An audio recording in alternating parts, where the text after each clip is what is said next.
Hi, everyone. Hi. Bet you didn't know you were in for some aerobics this afternoon. So thanks for the introduction, MC, and hi, everyone. As MC said, my name's Ashley, and I'm a senior designer here at Atlassian, and thank you so much for making the time to come to our talk. I know it's later in the afternoon, and so you might be feeling like you're a bit tired and want to get on to Bash, but thanks for spending the time.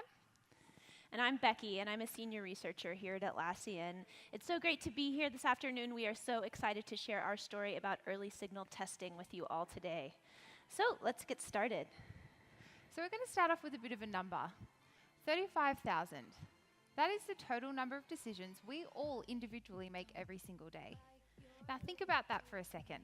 That's one decision every 1.5 seconds. That's a lot. Now, of course, these decisions can be as small and trivial as deciding whether you're going to have skim or soy milk in your latte this morning, or if you're going to have cereal or eggs for breakfast.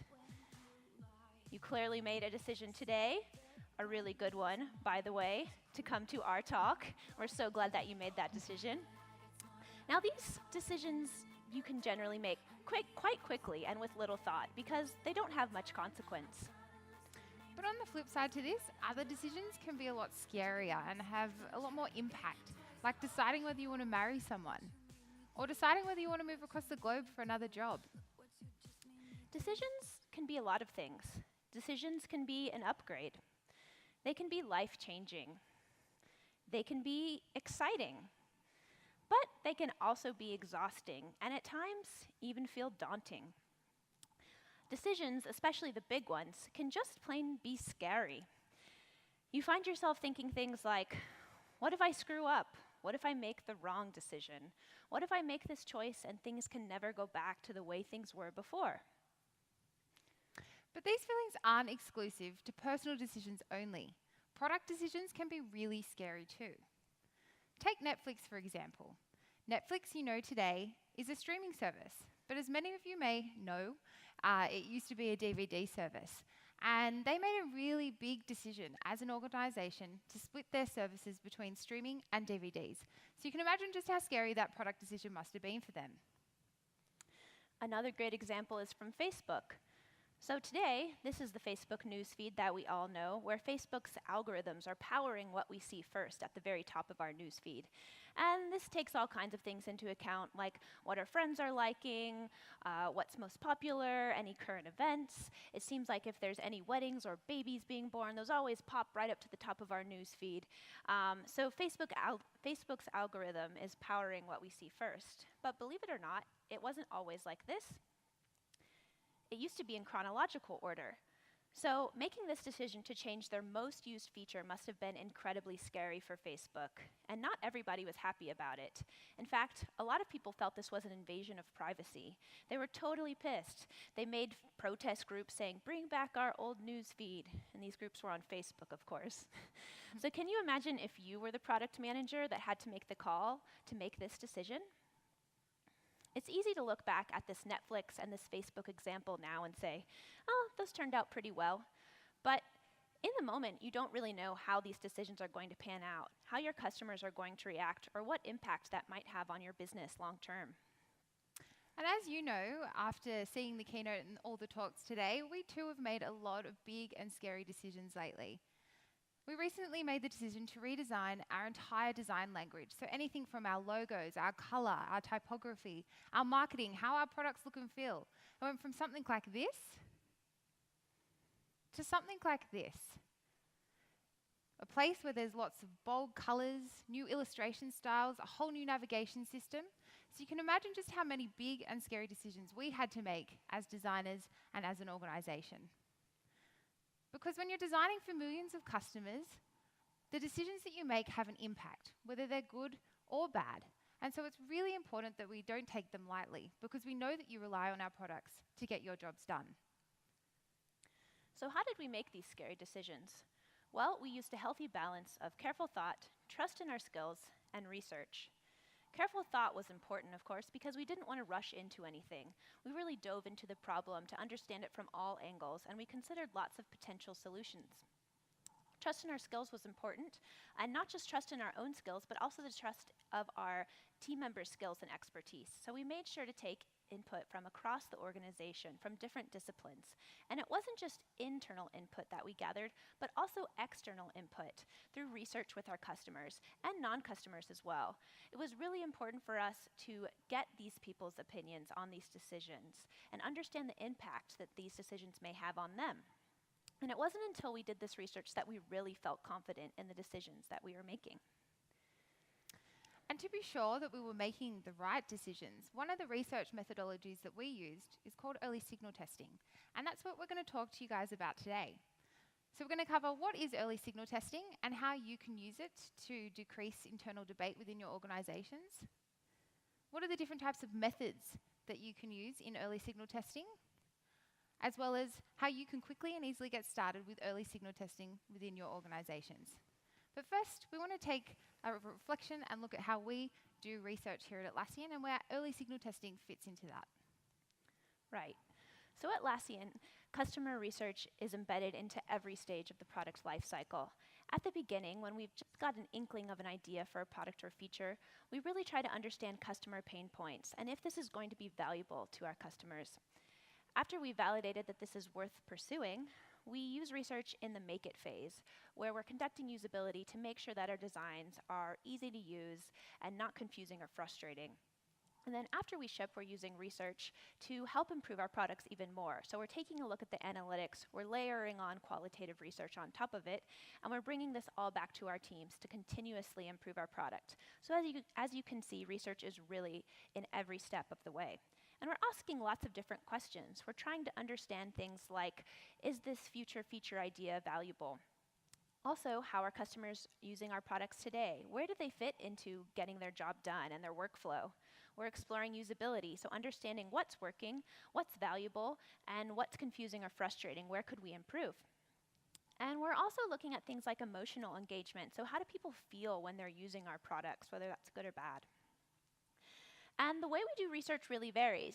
It all depends on what we're exploring. So one of my favorite types of research is actually going to our customers' offices and sitting with them, sitting alongside them, seeing their laptop and their monitor set up, seeing all the sticky notes and Sharpies and coffee mugs on their desks, and really getting a real feel for how Atlassian products fit into their day-to-day.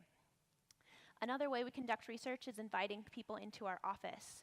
So here you can see I'm conducting a card sorting exercise with a participant where we have different features and we're discussing the relative value of all of them, and we've sort of prioritized them. And when our customers can't come to us, we come to them, virtually of course, via video conference. So we conduct video conference with our customers, and this is really valuable, so we're not limited by location or time zone or anything like that. We can see our participants and see their smiling faces, and we can also have them share their screens with us so we can see their product usage and have them walk us through how they're using our tools. So this is moderated research where we're engaging with participants. We're able to see their facial expressions, their body language, and able to ask them follow-up questions, things like that. We also conduct something called unmoderated research, where participants are completing tasks independently. That gets recorded and then sent back to us. And that looks something like this. We'll talk more about the pros and cons of these later, but what I'm trying to point out here is that we do all sorts of different types of research. So when we're talking with our customers, we conduct all different types of research methods, as you can see on the screen here. It can be anything from a usability test to a card sort, like what Becky was just talking about a second ago. But some of these types of research can take a lot of time, and sometimes we don't have that time. But what happens if there was a way that you could get quick and actionable feedback? And that's where early signal testing can really come into play. So I'm sure many of you have been in the situation where you've been in a meeting with your team and one half of the team wants to go down one direction for a product decision and the other half of the team wants to go down another direction for the same decision. Coming up with a solution might almost feel impossible, but what happens if there was a way that you could talk to your customers and bring back some data into the conversation and help you inform that decision? And this is where early signal testing can really help you. So early signal testing is a method to get quick and actionable feedback from your customers. It's a method that allows you to test out an idea, a design, it could be a bit of content. It's really up to you. So let me tell you a little bit more about why we find early signal testing valuable here at Atlassian. All the value really comes from the information that you get back from this research, both the quantitative, the metrics type of information, as well as the qualitative, so understanding the what and the why behind that information. So it brings data into the conversation. Like Ash said, why argue about opinions and options and feeling paralyzed by choice, all these pros and cons? With early signal testing, you can get this data and have that help inform the discussion. But it's important to note that while this data helps give you some direction, it's not binding. You don't have to go with what the research says. There's lots of things that these research participants might not know about your roadmaps or how long this feature might take to develop. There's all kind of information that is also valuable to include in your decision along with the early signal testing feedback. Another great thing about early signal testing is that it's quick, and as you'll see in our examples today, it doesn't take a lot of time to whip something up and get it in front of customers for this feedback. You don't need any detailed prototypes or working code, anything like that. You can get feedback really quickly in as little as a few hours or a few days. And don't worry, you don't have to be a research expert to do it. We're very confident that after seeing our presentation today, you guys can conduct research like this at your own companies come Monday. So now that you have a better idea of what early signal testing is, we're now going to talk about the different types of research methods that you can use in early signal testing. And as you can see here, there's lots of different types that we have recently been using on the screen here, yep. But today we want to focus in on 5 of these. So basically we're going to explain what each method is, how we've used it, showing you a couple of examples, and why it's valuable as well. So these are some of the methods we use to help inform our design decisions when designing Atlassian's new look. Okay, first up is aesthetics testing. So aesthetics is all about visual appeal, and you know that when designing a product, getting that look and feel right is really important. But this can be something that's oftentimes really hard to research, because how people react to a visual is oftentimes just a gut feeling, gut reaction. So it can be hard to know why something is perceived as attractive or unattractive. So this is where aesthetics tests can really help. So it allows you to tap into these gut reactions, collect them, and dig into the why. You can also see if there's any unintended reactions to your visuals. And most importantly, you can see which of your visuals are connecting best. So if you're considering a couple different options, aesthetics tests can really help. It can also help see if your logo is matching your intentions. So if you were to go out and start a company tomorrow, you'd have to come up with your new company name and a new company logo. And you'd probably have a handful of words that you're trying to convey about your business. Maybe you want your business to feel super high-tech and modern. Or maybe you want it to feel more approachable and friendly and traditional. There's a lot of different directions that you could go.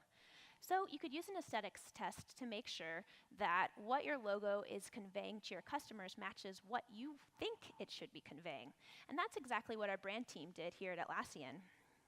So as you heard about in the keynote, we have recently redesigned our Atlassian logo, our product logos, and there was a lot of careful thought and decision that went into these changes. So our team used an aesthetics test to help be confident in the direction that they were heading. So what they did was actually created a quick mock-up. As you can see here, it didn't take much time. This is purposely blurry, by the way. So what they gave research participants was this and the prompt: imagine that you're flipping through the App Store. You come upon this app. What kind of product do you think it is? What kind of company do you think makes this app? And got people to just kind of talk about this. Again, all that they were reacting to was the logo here. So we got some really rich, valuable feedback here. But we also got some quantitative information because we had people sort words into categories, words that applied and words that didn't apply to this logo. And from this, we were able to see if what we intended for our logo and our product logos were hitting the mark. And we ran this research with all kinds of different directions. It wasn't just the one we ended up with. We had lots of different options. We also ran it with our current logos. And from this, our brand team was able to feel really confident in the direction that we ended up choosing. And this is our new Jira software logo today. Awesome. So next up is preference testing. And preference testing is literally what the name implies. So it's asking participants to choose their preference between one or more options. So preference testing is really good for gathering users' initial inclinations, so really trying to understand people's first gut reaction. It's really good to understand the whys. So why did someone choose option A over option B? And it's really good to see if there's an easy winner. A lot of the time in preference testing, there is an easy winner, and so it's good to take that back to the team, because then if you've got most of the team thinking that option A is the way to go, but in fact the results come back and it's option B, then you actually have the data from your customers to be like, hey, actually, wrong choice. So one of the examples that we'd like to share with you guys today is from our information experience team, so our writers at Atlassian. So they were really interested in testing out the tone of voice for our documentation. So how should we be communicating to our customers through our documentation? So they simply sent out 2 different paragraphs written in 2 different ways and asked people, which one do you prefer? And then got them to say why they preferred that option. And what they were actually able to find was that option B came out on top. Actually 90%, 90+% people actually chose that because they described it as a lot more friendlier and approachable. So what the IX team actually did was they were able to apply that to right across our documentation and update how we're actually communicating. So just by doing that one early signal test, we were able to use that data to inform how we actually communicate to our customers via our documentation. Another fantastic example is from our platform team. So these guys were really interested in looking at the different illustration styles when we were redesigning the new project creation experience. So you can see on the left here for the option A that it's a simple icon that we've used. And option B was a more detailed preview of the template that you're choosing when you create a project, kind of like when you create a PowerPoint or a Word document. So what was really interesting with this preference test, unlike what I said earlier with an easy winner, it actually came back pretty equal. So there were many people that liked the simplistic style of option A and then the more detailed version of option B. And what the platform team were able to do is combine the two in a happy medium, like you can see here. So we sort of landed on a healthy fidelity between the two. And so just by doing that early signal test, you can see that we were able to land on the right illustration style. All right, next up is comprehension testing. So if you're familiar with our products, you know that at times they can be complicated. And so a lot of times when we're designing, we're trying to communicate this complicated information through design and copy, whether it's instructing people about how to configure a workflow or set up user permission schemes. So it's really important for us to ensure that this information is really easy to comprehend. So this is where comprehension tests help us out. Like I said, it helps us ensure that this complicated information is easy to comprehend. That's a lot of C's. Also make sure that people aren't misunderstanding that information. And it's especially helpful for our IX team, our writers, to ensure that the copy that they've written is clear. So a great example that we have is from our web team. So if you're familiar with our cloud products, you'll know that we recently introduced some new per-user pricing. This was a big change for us, and we really wanted to make sure that this was communicated clearly to our current customers and our future customers, because pricing is pretty dicey. We didn't want people to think that they were going to be paying one amount and then get the bill, and it was for something completely different. Can you imagine how frustrating that would be? So it was important for us to make sure that this information was communicated clearly. So our team had 3 potential directions that they were considering. And what they did was they actually got participants to calculate pricing. So it felt a little bit like a test in school. They calculated the pricing for 5 users, 10 users, 20 users, 100 users, and so on. And they did that with all these 3 directions. And on the first option here, they had all the information up front. So this was an option that our team was considering. They knew it was potentially risky, but they thought it was important to communicate that there are all these different price breaks. When they did the comprehension test, they found that people were actually inaccurately predicting the pricing. They got answers wrong. So this was really scary to our team, and they knew that we maybe needed to take a more simplistic direction. So then they tried out this version, which is super simplified and has this interactive slider that you can play around with. And on this one, people did get the answers correctly. However, they didn't understand all the pricing breaks, and they didn't really get the whole picture of what our pricing model was. They didn't know, if I add 5 more users, how much can I expect to add? So we tried another direction, which was this version here, and we felt pretty confident that we could cut it off at 100 users because 98% of our cloud user base have less than 100 users. So that's why they broke it up into these two chunks here, $10 per person for up to 10 users and $7 from there on. And then we've got 100 users hiding down there at the bottom. And this performed really well. People got all the answers correctly, they understood the pricing breaks, and they calculated everything right. So this is what our team ended up going with. This is what you see on www.atlassian.com today. And they did tweak the copy slightly at the bottom, communicating that we do offer discounts for larger teams down at the bottom. So it was through comprehension testing that our web team felt really confident moving forward with this per user pricing page on our website. All right, next is navigation testing. So again, this is literally what the name implies. So just trying to understand how your users will navigate around your product. And navigation testing is really good for understanding users' initial wayfinding inclination. So that's just like how people would naturally feel to navigate around your product. It's also really awesome to see if there's another path. So have you designed something and someone's trying to navigate a particular way? And it's really good for assessing overall usability. So if people can't find a particular thing in your product, you might have to rethink that. So it's really good for understanding overall usability. So the first example we want to share with you today is from our platform team. And we were really interested in seeing how people would navigate between projects within Jira. And so what you can see on the screen here is a static image. We literally showed participants this screen and asked them to describe if they were to click on any of these numbers, where would they think that they would land? And then we then asked them if they were to click and try and find a different project, which number would they click? And what was really interesting is that we found that it was in fact number 3. So majority of people found number 3, and that's actually what landed in product today, which is known as the project switcher. So what was really great about this navigation test is that it was just a static screen, as I said. So by sending out that quick early signal testing, we were able to get quick and actionable feedback that then helped inform the pattern that we would then use in product.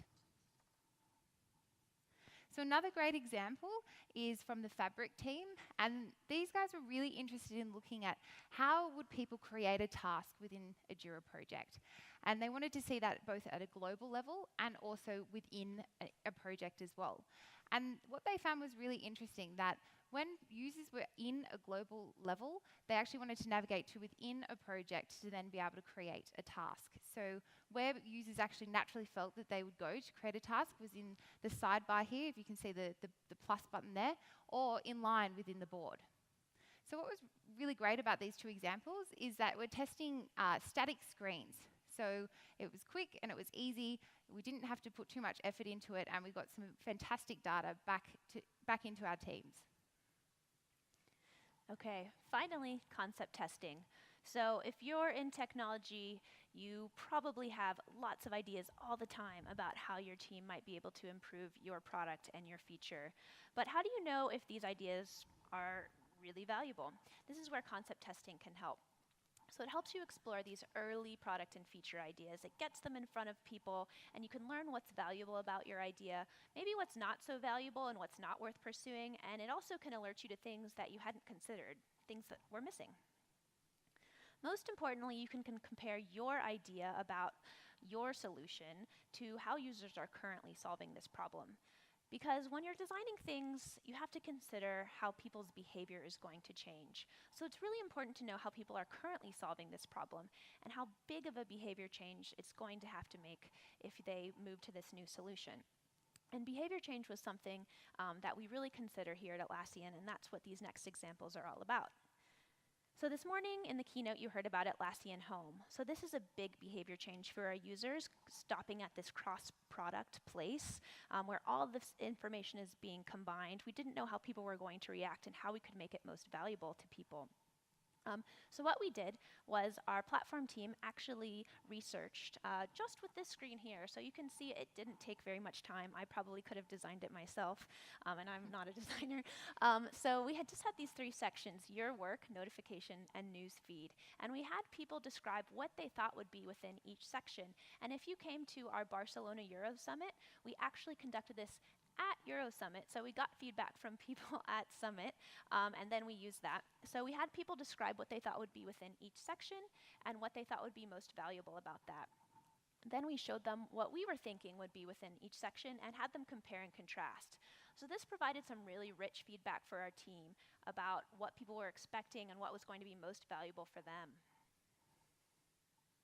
Another great example is from our Stride team. So again, if you were in the keynote, you heard all about this new decisions feature within our chat app Stride. And this was something that was totally new. We weren't sure if people were actually making decisions within chat. We didn't know if this was something that was actually happening and if this was a feature that was worth pursuing. So we used some early signal concept testing to explore this with people. And we didn't want to design all these complicated interactions or a full prototype. So what we did was we actually just mocked up a fake website and we called it Banana Chat. And we told people, pretend that you are considering a new chat app and you've come across this one. What do you think about it? And we called out some specific features, and of course one of them was this decision-making feature, and had people react to that. And that became what you saw today, our new decisions feature within our Stride app. And we did make a lot of changes based on what we learned in that concept test. So we learned what was going to be really valuable and maybe what wasn't worth pursuing. Great. So now that we've covered the 5 different research methods that helped us make confident decisions when designing Atlassian's new look, it's now time to share with you how you guys can quickly and easily get started with your own early signal testing. So there's 5 quick and easy steps that you can see on the screen here that we're going to walk you through right now. The first is define your question and define your method. So this is really, really important to get right from the beginning, because if you get this wrong, then this could obviously impact your data. So when you're defining your question, first of all, it's important to think things like, what are the key things I'm trying to find out? Will I be able to collect the data that I need to get by answering this question? Will the answer to this question help me and my team? And does this have the potential to have an actual impact within the organization? When defining your question, it's really, really important to make it clear and to make sure that you can validate it. So just to share a quick example here, when we were trying to understand how people would perceive our new logos, we could have asked, what do people think of our new logos? That's really high level, really broad, and we're not going to get really accurate data if that is our research question and we ask that. This is a good example because it's clear and it's specific, and it also gives us more direct information because we're directly asking what the intent of our new logos are and how people will perceive them. So when you're defining your question and your method, it's really, really great to get your team involved, because you don't want to end up down the track having done all this hard work and this research, taking it back to your team, and then they're sort of questioning and pulling holes in the question that you've tried to ask and also the method that you've used. So just make sure that you get buy-in by your team and also stakeholders, run it by them, do some design critique, work it through, and get them involved. All right, so after you've figured out your question and your method, it's time to figure out the who and the how. So who are you actually going to be researching with? Who are your research participants? So thinking about the who, while it might be tempting to just walk down the street and ask the first few people that you see the answer to your question, that's not going to give you very accurate data, because those people probably don't represent your customer base. So think about your customers and what are the characteristics that make them up. So if Ash and I are conducting some Jira research, we might want to speak with current Jira customers. But we can segment that down even further. We might want to speak with new Jira users, so maybe people that have been using our product for less than 6 months. Or maybe we want to talk to power users that have used the product for over 5 years. Maybe we want to talk to admins, or maybe we don't want to talk to customers at all. And if we are talking to non-customers, it's important to be specific there. We don't want to hear from car mechanics or lawyers or doctors. We want to talk to people that might be likely to use Jira in the future. So people that are using software day to day to get their job done, that are probably sitting at a desk at least 50% of the day, things like that. So think about that when you're figuring out your research participants. Who is most likely to represent your customer base? After you've sorted that out, it's time to think about how. So as I mentioned earlier, there's 2 main methods that you can use to answer your research question: moderated research and unmoderated research. So moderated is when you're engaging directly with the participant. You can see them, they can see you, whether it's in person or over video conference. And this allows you to get some really rich feedback. It allows you to ask some follow-up questions as well. The downside here is that moderated research takes more time and also can cost more money. So we tend to pay our research participants at least $100 an hour or so for their time. And also scheduling all of that can take some time. There's scheduling logistics, but it does allow you to get that rich feedback. On the flip side, unmoderated research allows you to get research really quickly. So you can get research back within a few hours, which can be really valuable for a team that's trying to move fast. On the downside, you don't get that rich feedback because you aren't able to ask people those follow-up questions. Remember, this is research that's all recorded. People are conducting it independently. It's getting recorded and sent back to you. You're watching and you're taking notes, but you can't ask those follow-up questions, and it's usually pretty high level. I can't tell you how many times I'm watching an unmoderated research video and someone says something that's just pure gold, and I really want to ask them more. I want to learn, why did you find that so valuable? Or why was that so frustrating? Tell me more about that. But I can't because it's recorded and they're gone. I have no idea who they are. So it can be a little frustrating, but it's really quick. So you kind of have to pick your poison. There's pros and cons for both. If you are interested in this unmoderated research, it can be an easy way to dip your toes into research. We use a tool called usertesting.com. There's lots of other ones out there nowadays, UserZoom, Loop11, Validately. And the reason why you can get research back so quickly from these tools is because they have panels of people. So they probably have a couple hundreds of thousands of people that fit all sorts of different types of criteria that you can reach out to and get these research respondents research videos back in just a few hours. And here's a quick look at what one of them looks like. So see, you can't actually see the participant's face, you can't see their facial expressions or body language or anything like that. You can hear their voice. They are responding out loud and talking out loud as they go through the tasks.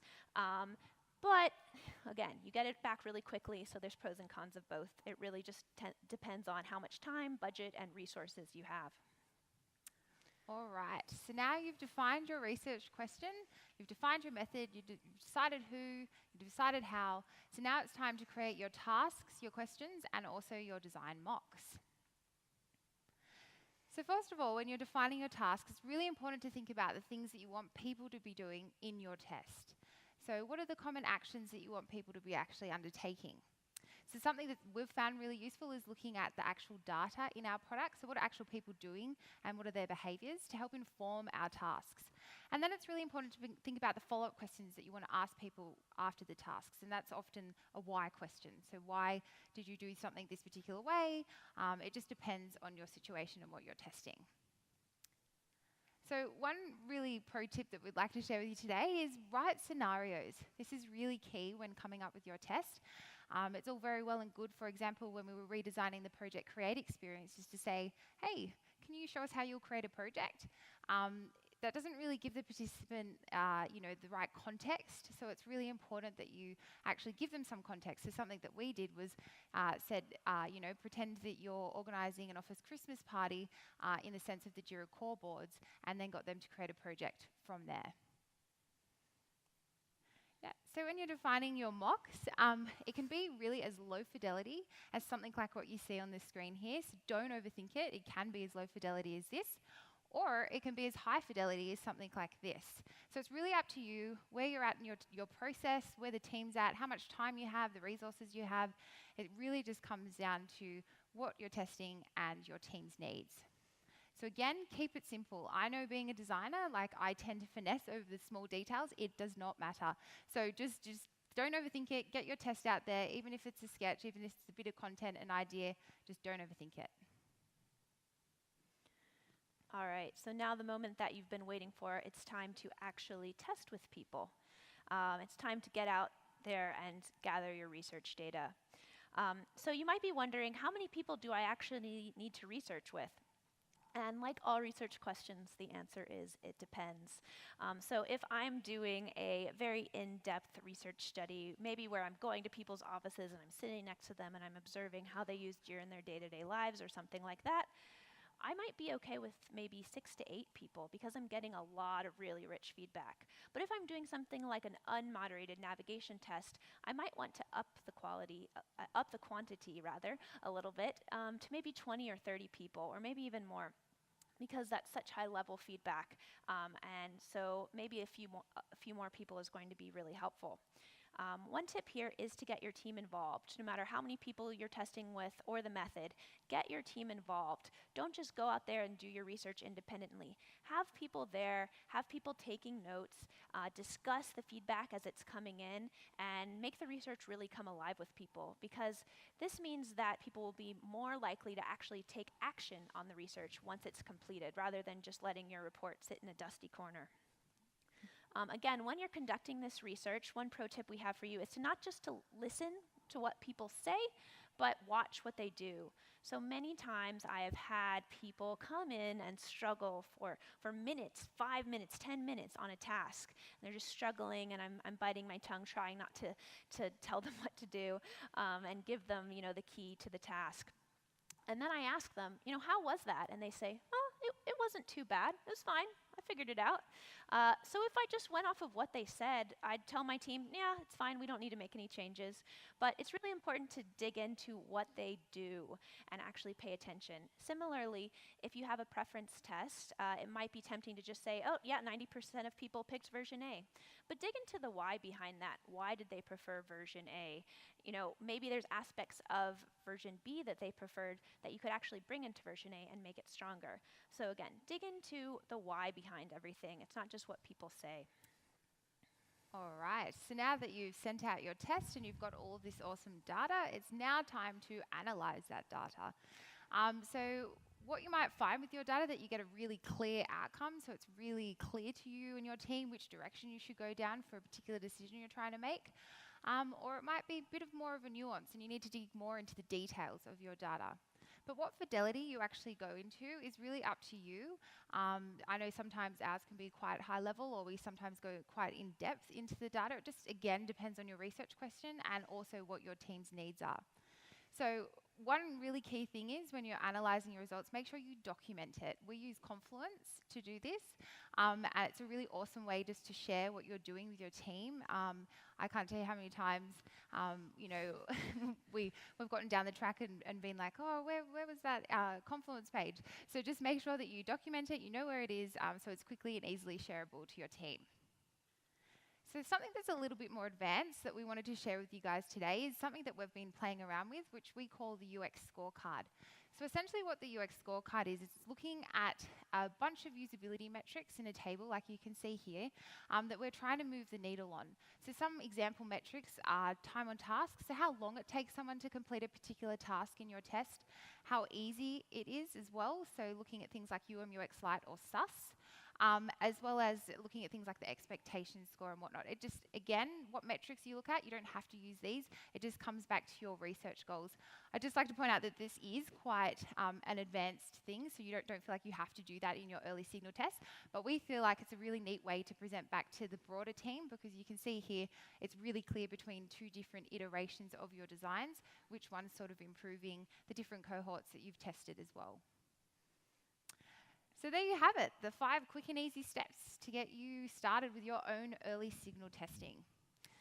So hopefully by now you're excited to go back to your team, take a big, scary product or design decision, and do some early signal testing. Run your research and analyze the results.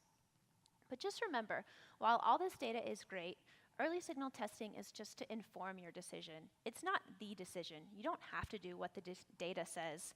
That's ultimately up to you. So, while unfortunately you can't use early signal testing to help you decide whether or not you should marry someone or move across the globe, we've shown you today that you can use it to help make some scary product and design decisions, like we did with Atlassian's new look. So the next time you're debating over which direction to take or which option to choose, think back to this talk, think about early signal testing, run some research, and just do it.